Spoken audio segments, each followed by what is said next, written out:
Oi, gente, eu me chamo Nicole e hoje nosso grupo vai apresentar sobre o impacto de espécies exóticas sobre a biodiversidade. E vamos lá, gente. O que são as espécies exóticas? A gente sabe que o Brasil ele é um dos países que tem uma biodiversidade gigantesca, sendo espécies animais e espécies vegetais.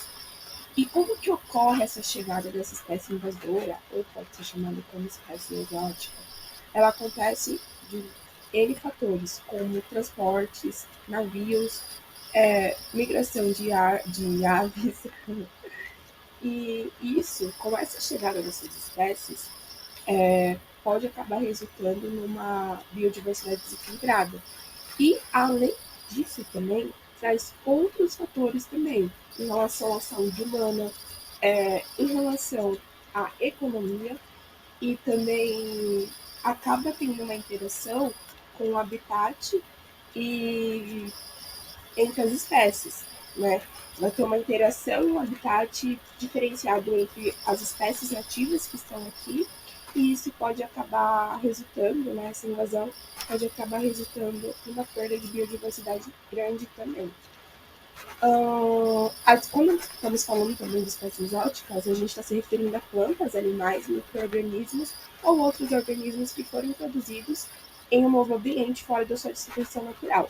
Ou seja, que não são daqui, entendeu? E outra coisa também que tem que deixar bem claro é que nem todas as espécies exóticas elas vão se tornar um problema. Outro fator também que vale ressaltar é que essas espécies elas também não chegam aqui por um acaso, como foi dito. Né? Elas podem vir de migração de aves, de navios, de transportes, mas também essas espécies elas podem estar fora do seu habitat por agentes naturais também, como refúgio ou busca de comida, ou por agentes artificiais, que no caso é a ação humana, para diferentes fins. E quais são os processos que determinam se uma espécie exótica é invasora?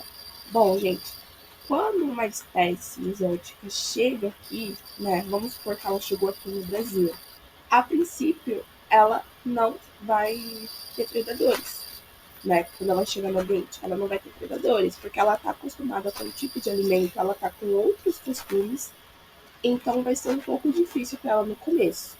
Geralmente, né, demora de um tempo daquela espécie se adaptar e às vezes ela acaba nem se adaptando. E um exemplo seria o javali. O javali ele come a onça.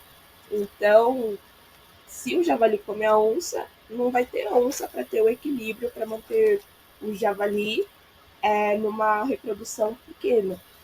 Então, a onça ela é de extrema importância, né, para a conservação e para manter esse equilíbrio, para não ter mais javalis e menos onças. E aqui eu trouxe um exemplo da ratazana e o dodô. Para quem não sabe, o dodô ele era uma ave, só que ele não existe mais porque ele entrou em extinção. Mas o que acontece? A ratazana ela foi um dos fatores que também fez a extinção do dodô acontecer. Ela comia os ovos do pássaro, né? Ela comendo os ovinhos do pássaro, não tem como o pássaro chocar e não tem como reproduzir. O javali, como foi dito também, o javali, ele come a onça. Então, assim, eles dois aqui, eles são espécies exóticas. A ratazana, no caso, se eu não me engano, era do Japão. O javali, ele é europeu. E essas duas espécies, o dodô e a onça, já são nativas do Brasil. Oi, eu sou a Isabela e eu vou falar um pouquinho sobre os aspectos evolutivos e como se dão essas mudanças nas espécies exóticas invasoras.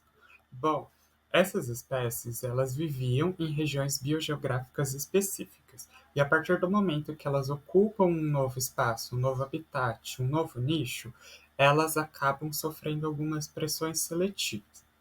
Quando um grupo, seja de poucos indivíduos ou um único indivíduo, invade ou acaba ocupando esse novo espaço, ele vai exercer um efeito fundador.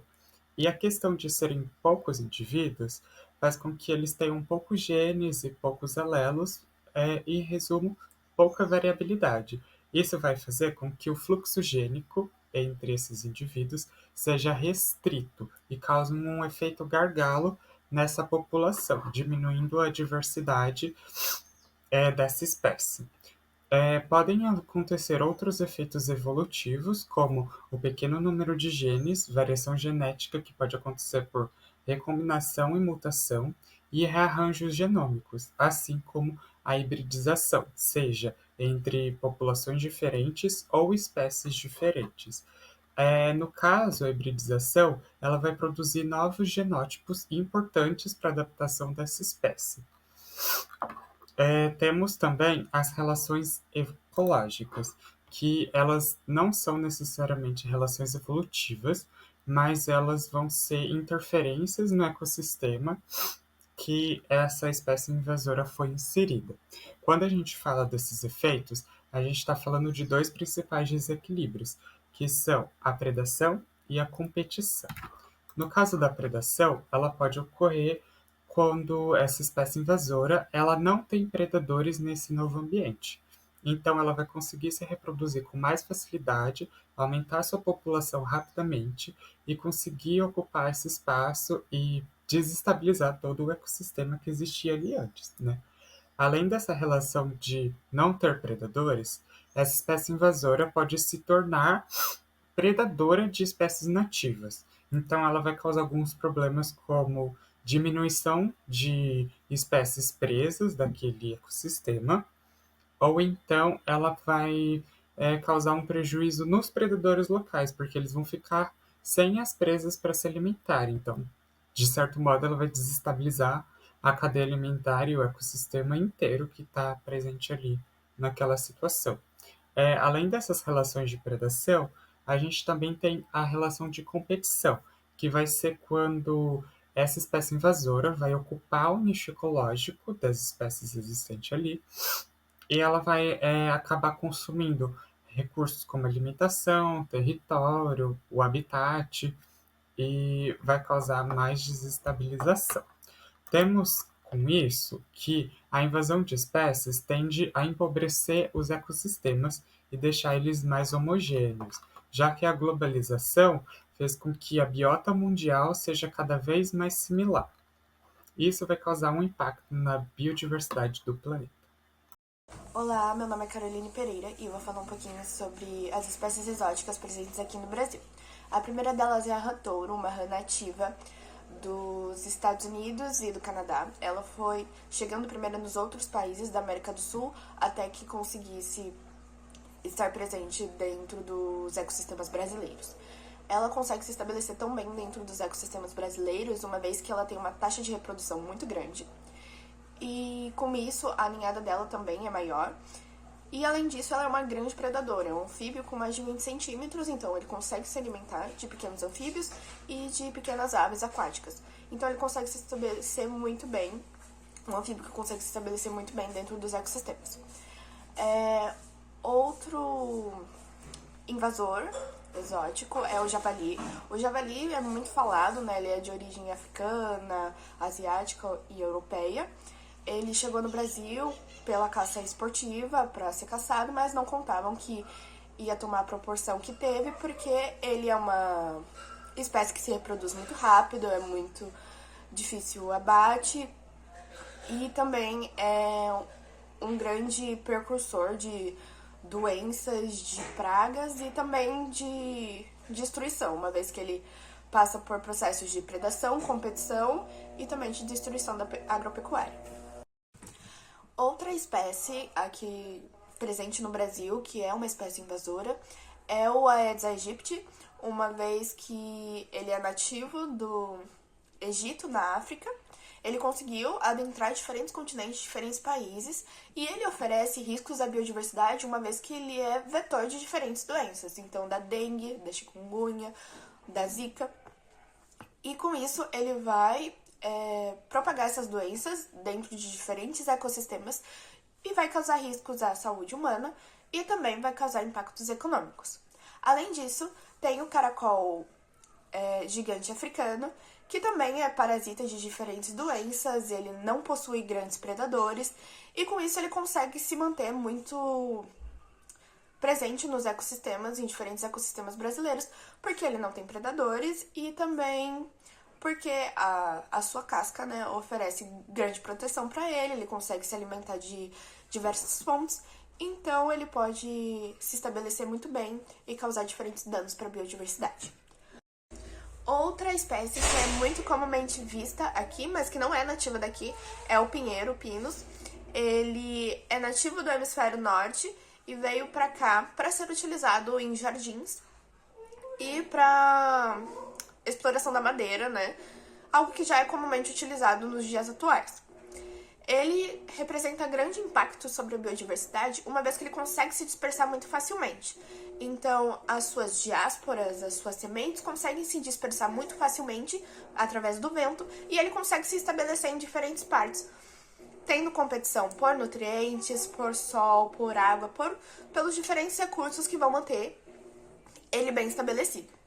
Além disso, existe o coral-sol. Ele é nativo dos oceanos Pacíficos e Índicos, que não banham o Brasil, mas através das embarcações ele acabou chegando ao Brasil e se estabelecendo nas costas da Bahia e do Rio de Janeiro. E ele sofre grande impacto uma vez que ele vai competir com as macroalgas por nutrientes e por habitat também. Oi, Isa aqui de novo. Eu vim finalizar a nossa apresentação falando sobre os impactos que as espécies exóticas invasoras causam na biodiversidade e no ecossistema. A gente pode definir esses impactos em três principais, que são os ecológicos, os impactos econômicos e aqueles que oferecem riscos à saúde humana. Na questão dos impactos ecológicos, a gente já falou bastante ao longo do nosso vídeo, principalmente sobre a questão de competição, predação. Agora, em relação aos impactos econômicos, nós temos aqueles que acontecem principalmente na degradação e na invasão de terrenos agrícolas, de produção agrícola.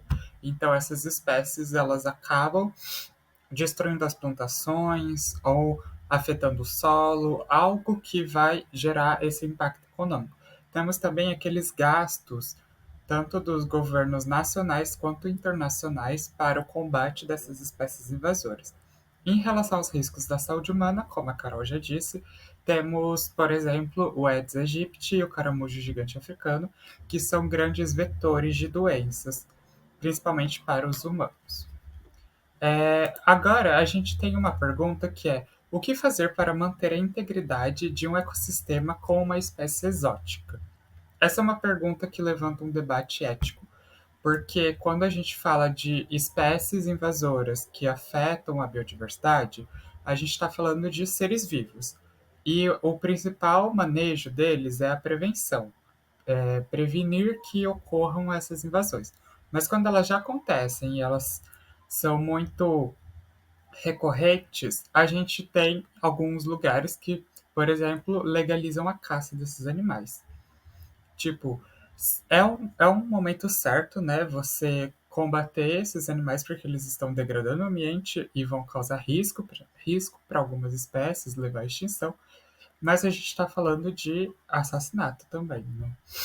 Bom, a gente termina o nosso debate falando que os governos nacionais e internacionais eles fazem esse controle, mas também eles requerem muito da ajuda da população civil. Aqui estão as nossas referências, algumas delas, voltando a apresentar. Eu sou Isabela Helena, o seminário teve participação da Caroline Pereira e da Nicole Nogueira. Muito obrigada.